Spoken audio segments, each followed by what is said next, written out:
नमस्कार, मैं अंजलि मिश्रा। स्वागत है आपका द न्यूज में।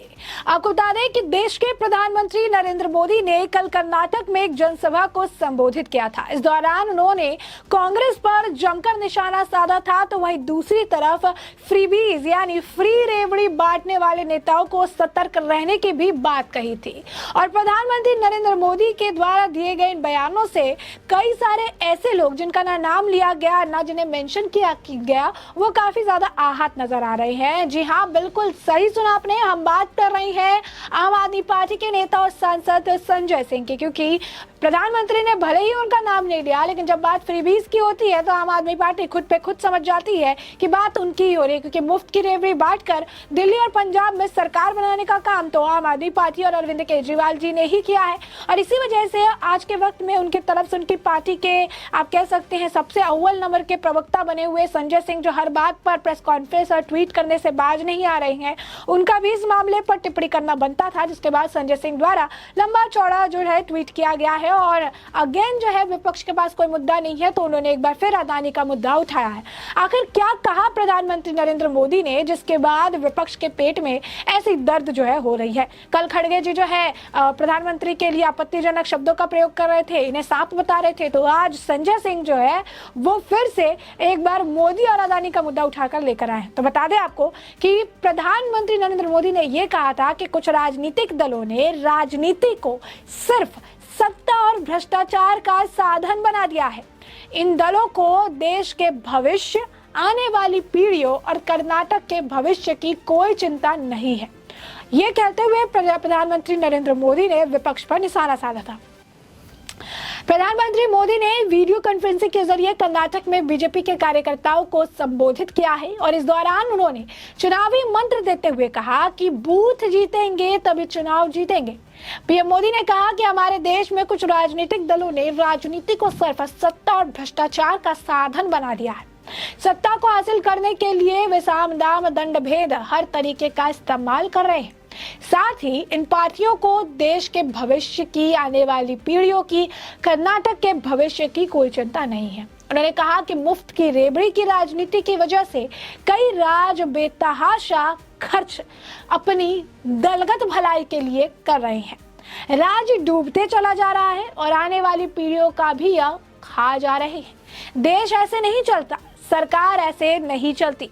पीएम मोदी ने इस दौरान कोरोना काल में लोगों तक हर संभव मदद पहुंचाई गई, इसे लेकर भी बात कही। उन्होंने कहा कि कोरोना के समय हमें जरूरत लगी तो हमने मुफ्त वैक्सीन दिया, क्योंकि जान बचानी थी। कोई भी देश में भूखा नहीं रहना चाहिए। अगर देश को बढ़ाना है तो रेवड़ी कल्चर को खत्म करना होगा।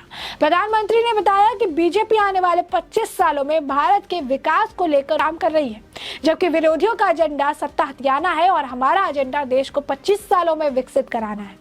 साथ ही गरीबों से भी जो है गरीबी से मुक्ति भी दिलाना है। प्रधानमंत्री ने कर्नाटक के इतिहास को लेकर कहा कि ये राज्य भाषा, संस्कृति, साहित्य को लेकर समृद्ध है। आध्यात्मिकता में कर्नाटक का कोई मुकाबला नहीं और यहाँ पर आध्यात्मिकता लोगों को एक साथ लाकर सामाजिक जागरूकता की ओर जाने के लिए प्रेरित करती है। उन्होंने कहा कि 9 सालों में काफी कुछ काम हुआ है, 3 गुना बढ़त देखने के लिए मिला है, चाहे वो आंकड़े एम्स की संख्या में क्यों ना हो, जो 1 से बढ़कर 7 हुए थे। और बीजेपी की सरकार में 9 सालों में देश के एम्स की संख्या भी 3 गुना बढ़ गई है। उन्होंने कहा देश बचाना है तो रेवड़ी कल्चर बंद करना होगा। इसके पीछे का स्पष्ट कारण आप ये भी समझ सकते हैं कि जिस तरीके से भारत ने अब चीन को पछाड़कर पॉपुलेशन के मामले में पहला स्थान हासिल कर लिया है, ऐसे में आप समझ सकते हैं कि एक सीट पर कितने कैंडिडेट हो चुके हैं। एक का आप कह सकते हैं कि चावल के दाने के लिए कितने सारे माउथ है जिसे फीड करना है। और इसीलिए अगर फ्री की रेवड़ीज और फ्री बीज अगर बांटी गई तो आने वाले समय में दिवालिया निकल जाएगा। ये बात भी चट्टात है। ऐसे में आपको बता दें कि जैसे ही प्रधानमंत्री ने ये कहा कि हमें रेवड़ी संस्कृति से बाहर आना होगा, युवा मुफ्त की पेशकश से मूर्ख ना बने, अपने बच्चों के बारे में सोचे, भविष्य के बारे में सोचे, इसी को उन्होंने कोट करते हुए संजय सिंह ने लिखा, मैं मोदी जी से सहमत हूँ। हमें अदानी को कोयला, गैस, बिजली, पानी, सड़क, स्टील, सी पोर्ट, एयरपोर्ट, 2.5 लाख करोड़ का कर्ज, 86,000 करोड़ की कर्ज माफी और ये सब बेईमानी के काम बंद करना होगा। तो आप देखिए कि संजय सिंह को जो है इस बात से तकलीफ हुई। और यहाँ पर जब वो कह रहे हैं प्रधानमंत्री खुद कि फ्रीबीज, वो ये नहीं कह रहे कि मेरे नेता अगर बांटेंगे तो मैं उनके लिए साथ खड़ा हूँ, आप बांटोगे तो दिक्कत है। उन्होंने कहा कि कोई भी नेता जो फ्रीबीज करता है या फिर मुफ्त की रेवड़ी की संस्कृति में भरोसा रखता है, उसे इससे सतर्क रहना चाहिए और फ्री की चीज़ें नहीं बांटनी चाहिए, क्योंकि देश का हित इसी में है कि फ्रीबीज से दूरी बना के रखे।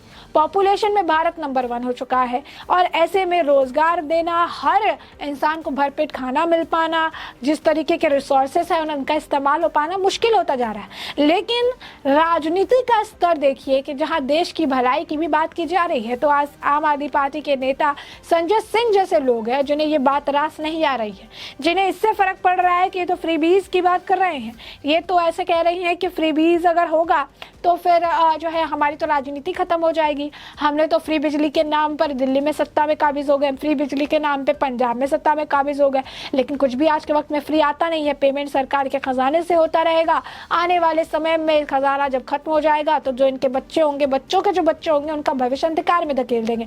और तब तक हम रहे सत्ता में नहीं रहे, हमें तो कमाना है, हमें गबन करना है, हमें घोटाले करने हैं, हमें 45 करोड़ रुपए रेनोवेशन पे खर्च करना है, हमें अपने लिए महल बनाना है, हमारे लिए 15 टॉयलेट्स लगवाने हैं, हमारे लिए अब कह सकते हैं जो है करोड़ों के कारपेट, लाखों के पर्दे, जो है करोड़ों की टीवी लगानी है। सुविधा तो हमें मिलनी चाहिए। हम अपने बच्चों की भविष्य जो है सिक्योर करेंगे, करोड़ों का गबन करेंगे, घोटाला करेंगे, बैंक में डालेंगे, स्विस बैंक में डालेंगे, बाहर में जमीनें लेंगे। बाकी आम जनता के बच्चों का भविष्य क्या होता है, आम जनता के आने वाली जनरेशन का भविष्य क्या होता है, उसे हमें क्या लेना देना। हमें तो राजनीति करने से मतलब है। तो ये सोच है, ओछी सोच, और ये राजनीति है, निचले स्तर की राजनीति, और ये बौखलाहट है कि इनकी असलियत अब दिन पर दिन जनता समझ भी पा रही है और इन्हें नकारना भी शुरू कर दिया है। गुजरात में भी मुंह की खानी पड़ी, अब जहां जा रहा है वहां मुंह की खानी पड़ रही है। घोटाले पे घोटाले हो रहे हैं, घोटालों के राज खुल रहे हैं। कभी शराब घोटाले में फंसे हुए हैं, कई जो है सीबीआई के मामले में फंसे हैं, कई ईडी के चक्कर में फंसे हैं, कई लोग जेल में बैठे हुए हैं, अब रेनोवेशन का मामला भी सिर पर चला आया है। तो बौखलाहट बहुत ज़्यादा है और ऐसे में प्रधानमंत्री नरेंद्र मोदी के मुंह से निकला हर एक शब्द आज के वक्त में इनके लिए एक राजनीतिक मुद्दा है। और मुद्दा बनाने के प्रयास के चक्कर में जब आज के वक्त में इन्हें कोई मुद्दा नहीं मिल रहा है, तो एक नया मुद्दा क्या उठा के ला रहे हैं? अदानी का मुद्दा। एक अदानी का ऐसा मुद्दा जो अदानी के शेयर्स वापस से उछाल भी मार चुके हैं, काफ़ी कुछ मार्केट में टेक ओवर भी कर चुके हैं, रिकवर भी कर चुके हैं। और इनके नेता खुद शरद पवार भी कहते हैं कि अदानी से जुड़ा ये मुद्दा है ही नहीं कुछ। और भी कई अहम मुद्दे हैं जिन पर जरूरी है, जिस पर ध्यान देने की जरूरत है। इस सब पर ध्यान देने की जरूरत नहीं है, लेकिन विपक्ष इतनी अंधी हो चुकी है, संजय सिंह, और आप समझ सकते हैं कि आम आदमी पार्टी में या कांग्रेस में इतनी बौखलाहट क्यों है, क्योंकि आज के वक्त में इनका राजनीतिक करियर और इनकी पार्टी दोनों समुद्र में समाती नजर आ रही। और यही कारण है कि ये अब अपनी, आप कह सकते हैं, पार्टी को बचाने के चक्कर में या लोगों का ध्यान भटकाने के चक्कर में, मैनिपुलेट करने के चक्कर में इस तरीके से मुद्दे से भटकाने का प्रयास कर रहे हैं। मामला ये कहा जा रहा है कि फ्रीबीज पर मत बोलिए, लेकिन फ्रीबीज की बात सुनते ही आम आदमी पार्टी को बौखलाहट हो रही है। संजय सिंह बौखला गए हैं और अब कह रहे हैं कि अदानी को सब कुछ दे दीजिए, मैं मोदी जी से सहमत हूँ, और इतना सारा इन्होंने कर्ज दे दिया, ये सारी चीज़ें कर दी है। यहाँ पर तो कर्ज की बात हो रही है, कर्ज पे इंटरेस्ट लगेगा, उसको रिटर्न भी लिया जाएगा, लेकिन ये जो जनता की गाड़ी कमाई का पैसा आपके नेता ये अपने ऐशो और जो है आराम पे खर्च कर रहे हैं, इसका हिसाब कौन देगा? इसके लिए आप क्या करेंगे? इसका जवाब कौन देगा जनता को? इसका ना जवाब होगा, ना इसका ट्वीट होगा, ना इसे लेकर बातें हो जाएगी, क्योंकि आम आदमी पार्टी के निचले स्तर की राजनीति यही है। ऐसे में हमने आपको पूरा मामला जो है बड़े विस्तार से बताया कि पूरा मामला क्या है, और अब इस मामले पर आपकी जो राय हो कमेंट सेक्शन में कमेंट करके हमें ज़रूर साझा करिएगा। धन्यवाद।